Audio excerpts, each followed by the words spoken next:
Welcome back to Bleach 1000-Year Blood Wars. This is Season 2, Episode 25, The Master. Last time, they've invaded the Soul Palace. We thought we were lost, but Hikifune made this Cage of Life, which, like, if Reishi enters, then it sprouts even more. Cool power. Squad Zero showed off a little bit. Killed some of the Stern Ritters, supposedly, but Yuhabaha did manage to escape the cage and is facing up against Ichibe, who I'm assuming is we're gonna focus on that fight here. Let us get into this episode and see what happens. It's Rainy again. Sister? Who? Yoriichi's sister?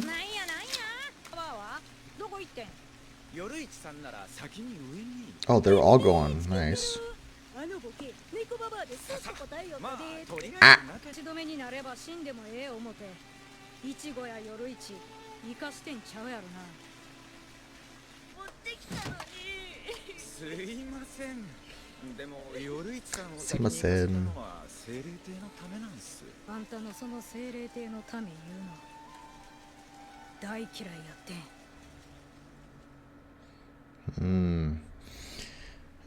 If Hiyori is measuring this as more dangerous, that's not good.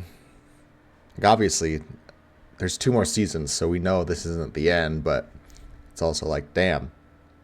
Hiyori is saying there's a very real chance that this is this is not looking good.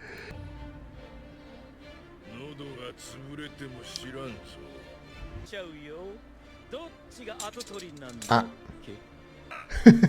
Let me just draw a quick, bro. Oh. Said, get out of my face. What's a re? Is that a measurement of distance? Oh. Ah.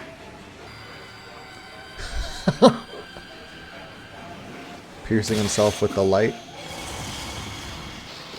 It's all decaying. Cage broke away.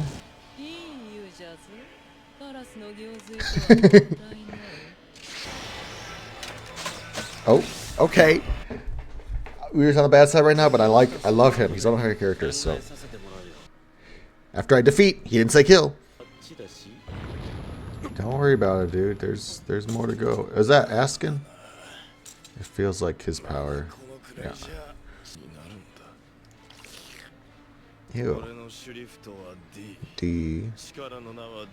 Death dealing. So he just assumed that the sword cut wouldn't kill him? But like...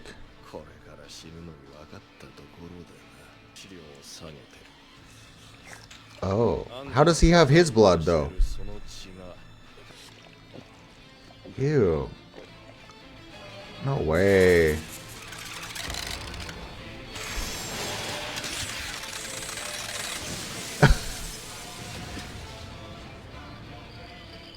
I make myself a little umbrella. Oh, but the sword's coming out now. Oh, Tenjiro, I don't have good feelings about that. Oh, really? Ah. What? What's happening here? Lowering the lethal dose of blood. Oh. What the fuck? He can still change it.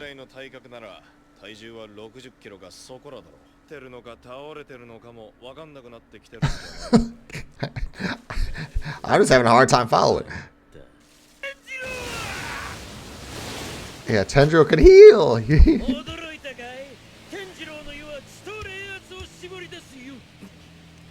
Nice. Oh? Is that it? I love this track. Okay, I could believe he's dead now that we've seen his ability fully. But also, they're just so cocky. I don't know. I don't trust it. Because we still have 2 seasons left. Like, we have to lose before we win.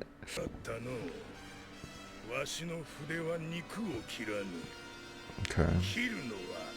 Cuts names. What? All you have is an AR. Cut his sword so that he can't cut with it. Don't send him towards the Soul King. Come on. I just don't trust this. It's too. The last episode was too early to win, too late to know. Yeah. What are we looking at? Is that Gigi? Bambi? What is going on? I thought you were dead. Why are we still on you guys? Why this cannibalism going on?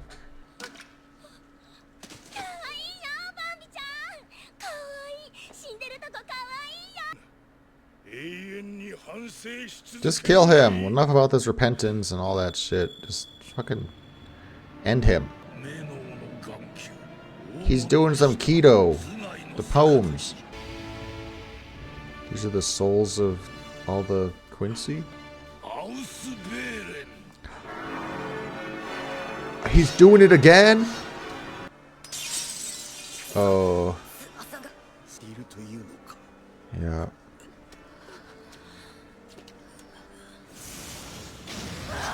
Oh, they're dead.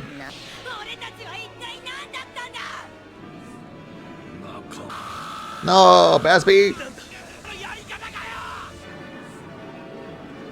He's sucking up all their power, and then that'll give him...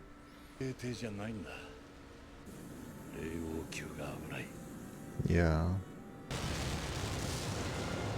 Too much reishi for it to absorb. It's raining again. Oh, shit. See, I told you these guys weren't dead. And come back to life. So I guess they were dead. Scales have tipped. B balance, bitch. Yeah, I believe that. I think it's looking bad. Oh my gosh. Oh, there's an after credits. There's so much time left.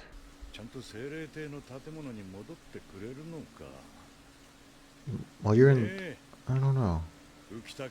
Oh. Kamikake.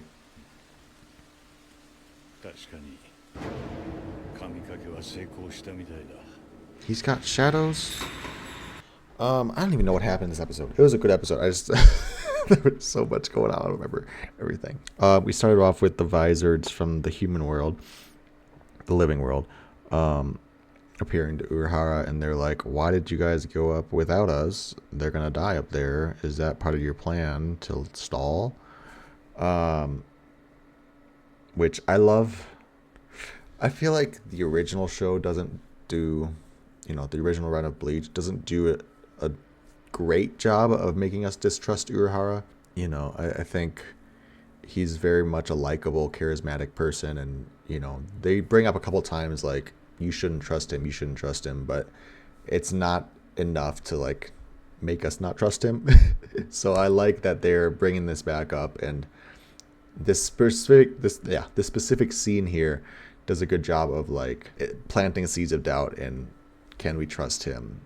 The way that Kyoraku is, they do that with Kyoraku's character too, of like, he's shady, he's kind of a manipulator, but I think they do a better job of showing that with him than Urahara.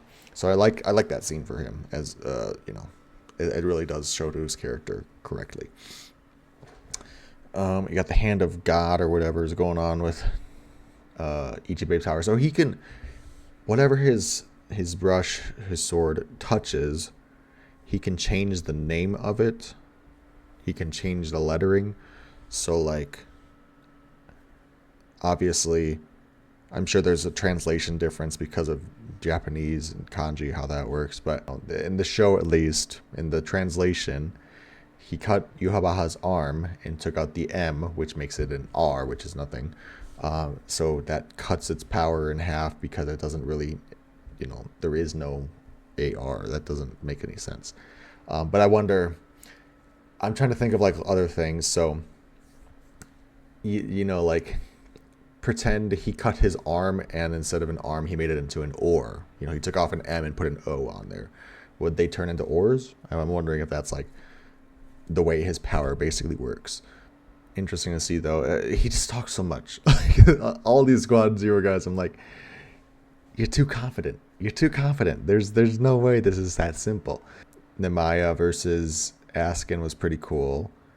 You know, so Askin can change the toxicity of things basically, I think. So, you know, blood normally for us is non-lethal. It's not, you know, we need it to survive, but he can make it toxic to us. You know, make the blood within your body toxic to you. And so I think that's what that's what I think his power is. Poison, that just kind of seems to be the thing. And he did that to himself too, I believe. He basically, he got cut by Nemaya's one-hit sword or whatever, but it's still, what I think happened was he changed the lethalness of the sword slash, not the blood. I think he changed the lethalness of the sword, the actual cut. And so he made it so that he could live. But it was cool to see them teaming up to Nemaya and Tenjiro. You know, he's like, well, good thing I got him. Can change all my blood. Nice little callback to the first season. I don't know if Hikifune is going to fight at all. She seems like a defensive character. It was cool to see Senjimaru, you know, make an umbrella. Again, as much as I love Uryu, and I know he's on the enemy team right now, I'm glad he got a little bit of action in here. He had a little hand-to-hand combat, and then he did a little, you know, the copium is hitting. I feel like he would have said, after I kill you or something, but he said, after I defeat you. So there's a hope in me that he's like, he's trying to play it smooth here. He's still undercover cop going. And then obviously, oh God, the Bambi and Gigi shit, like, I don't even know. What was she, I don't know, what was she eating? Was it the boom boom? At first I thought it was her, you know, her teat, but no, those are, I don't know what she was sucking on, but it was just a disturbing scene. I'm tired of Gigi, so I think she's dead now. After the Ausschwallen. So he did that again. Yuhabaha's like, fuck it. Give me the powers again. We're gonna redistribute the powers. I just don't know. And then he resurrected all his little 4 soldiers here, his generals, which makes sense, you know, that I knew those guys weren't dead for real. So, but they did die. They technically did die. It's just they were resurrected, and now they're stronger, and they have their full Stendik out. Anyways, we got one more episode left. I'm very excited to watch it, see how this season ends. It's not going to be a good ending. I just know it. Like I said, we have 2 more seasons after this. They're already invading the Royal Palace. There's no way we end on a good note. There has to be a cliffhanger. There has to be like a loss here. So I'm mentally prepared for it. Leave thoughts on the comments below. See you in the next episode.